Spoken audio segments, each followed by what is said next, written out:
Shiva, Shiva, ஆதி Shiva, Arunachal பேரற்புதலிங்க Shiva, ஆதிநாள் Shiva, மாதிரை அஜோதியிடும் ஈசனை mall முன்னமரர் ஏற்றி வழிபட்ட நாள் மாசி சிவராத்திரி அம்மன்று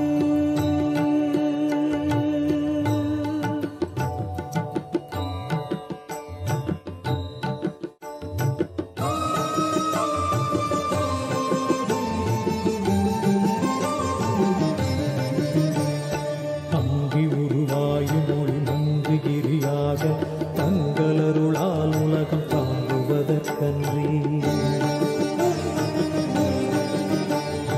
இங்குறைவன் சித்தனென என்றும் எனதுள்ளே பொங்கி ஒளிரும் புகைப்பல் போகமொடு என்றுள்ளே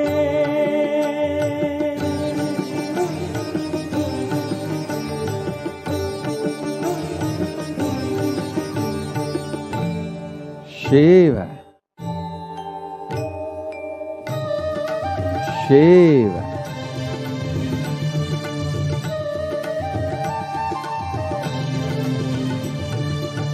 Shiva, உலகும் தகையவியலால் புல்லாவினைகள் குணமாம் புகலீது இல்லாத Shiva, எது கண்ணுறலால் Shiva, அருணாச்சலமாம் இதுவே எல்லாரும் Shiva, அருணாச்சலமாம் இதுவே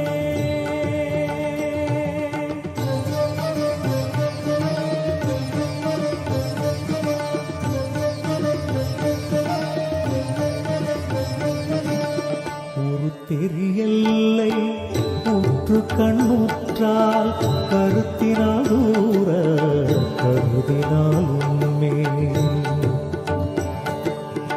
வருத்தமுறாது வராத வேதாந்த அறுத்த விஞ்ஞானம் ஆர்க்கும் உண்டாமே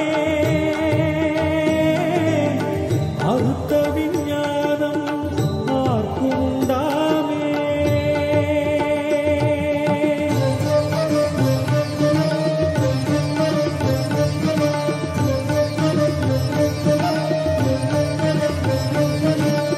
யோசனை மூன்றாம் இத்தலவாசற்கு ஆசருதி கையாதியின்றியுமின் பாசமில் சாயுச்சியம் பயக்குமே ஈசனாம் என்றன் ஆணையினானே ஈசனாம் என்றன் ஆணையினானே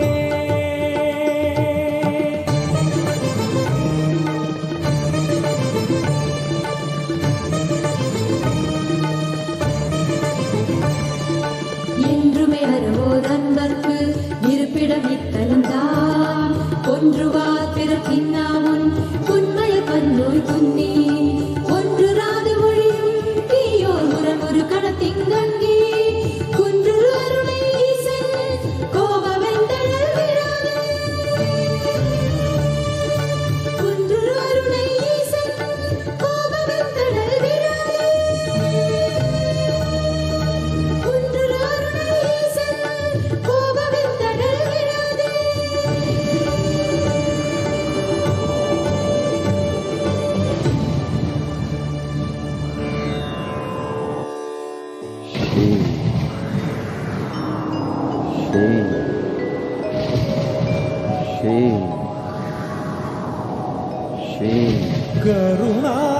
கருணார்ணவமாய் கருதக்கதினல் அருணாச்சல சிவமீரா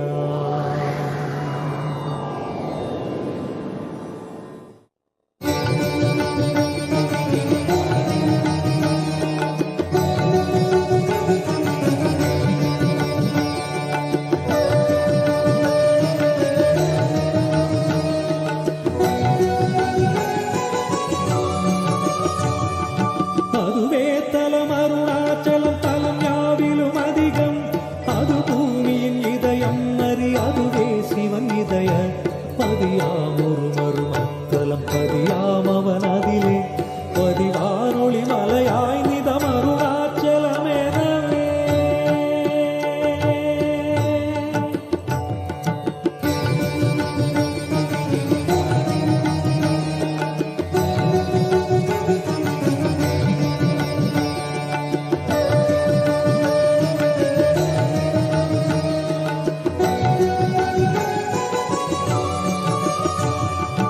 ஆதி அருணாச்சல பேரற்புதலிங்கத்துருக்குள் ஆதிநாள் மார்கழியில் ஆதிரை அஜோதி எழும் ஈசனை மால் முன்னமரர் ஏற்றி வழிபட்ட நாள் மாசி Shivaratri அம்மற்று.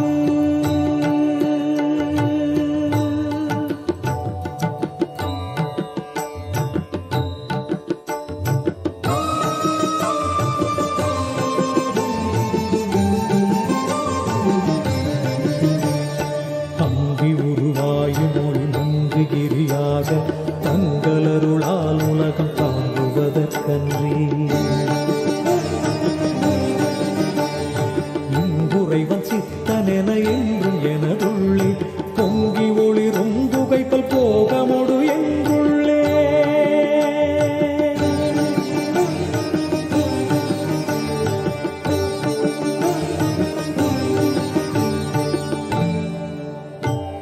Let the sthiti, maintenance, sustenance dimension of Paramashiva manifest in everyone. எல்லா உலகும் Let samhara, rejuvenation dimension of Paramashiva manifest in everyone. Let prabhava, pulling out of delusion dimension manifest in everyone. Let anugraha, liberation dimension of Paramashiva manifest in everyone. Om Paramashivoham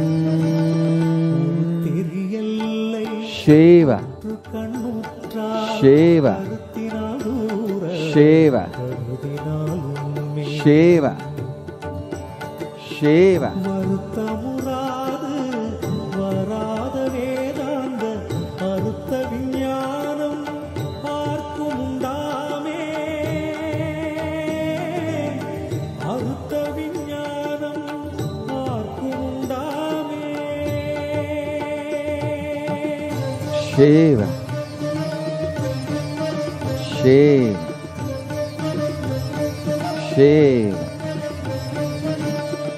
Shiva மூன்றாம் இத்தலவாக்கு Shiva ஆசருதி கையாதியின்றியுமின் பாசமில் சாயுச்சியம் பயக்குமே ஈசனாம் என்றன் ஆணையினானே. Shiva ஈசனாம் என்றன் ஆணையினானே.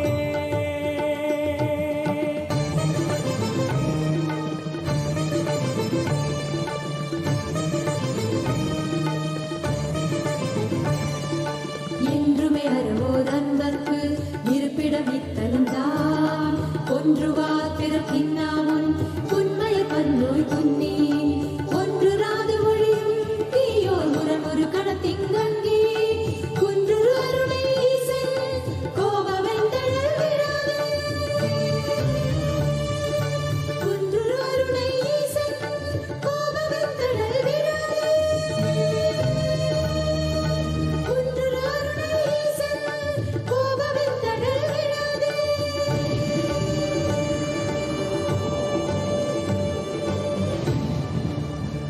Let the space of Paramashiva, Parameshwara, manifest in everyone.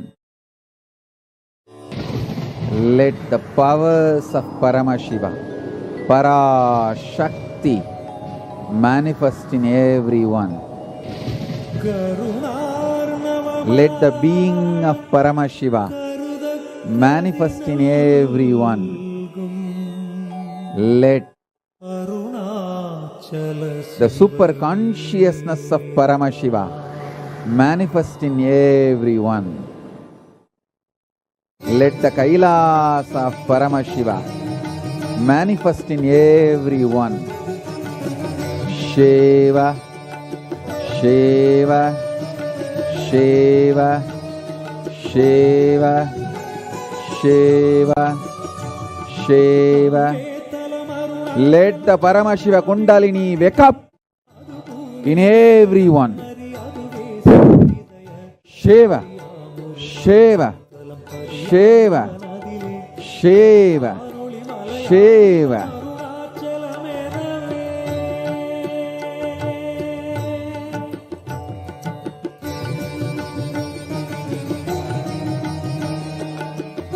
Shiva, Shiva, Shiva, Shiva, Shiva. ஆதி அருணாச்சல பேரற்புதலிங்கத்துருக்குள் ஆதிநாள் மார்கழியில் ஆதிரை அஜோதி எழும் ஈசனை mall முன்னமரர் ஏற்றி வழிபட்ட நாள் மாசி Shivaratri அம்மற்று.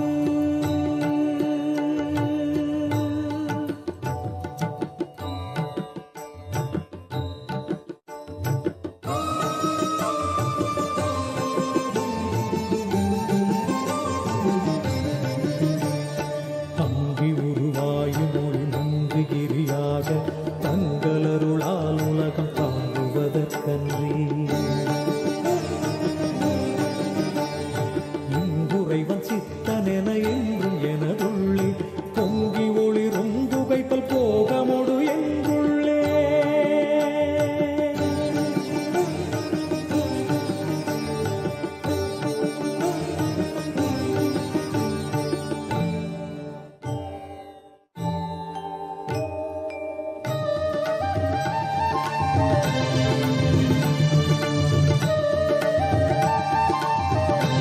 Shiva, Shiva, Shiva, Shiva, Shiva.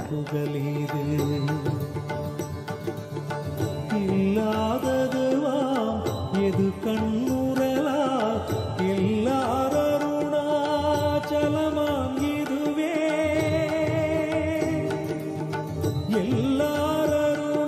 எல்லாரருணாச்சலமாம் இதுவே.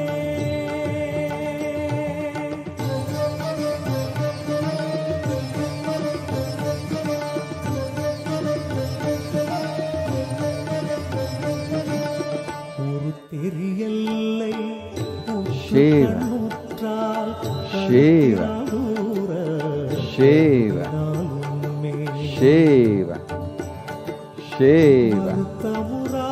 Shiva, Shiva. Let Paramashiva's Kailasa,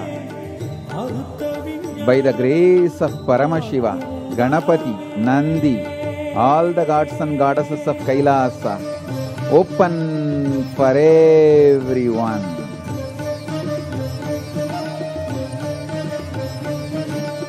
யோசனை மூன்றாம் இத்தலவாச Shiva, Shiva, Shiva,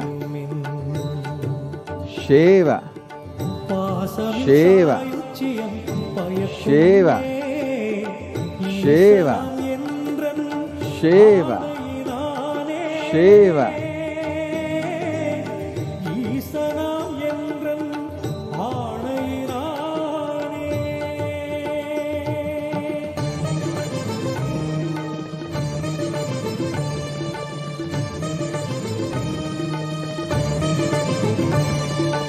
என்றுமே அருவோதன்பர்க்கு இருப்பிடம் இத்தலம் தான் ஒன்றுவார் பிறக்கின்னாமுன் உண்மைய பன்னோய் குன்னி ஒன்று ராது மொழியும் தீயோர் முரண் ஒரு கடத்திங்கங்கி குன்று அருணை ஈசன் கோபவெந்தழல் விராது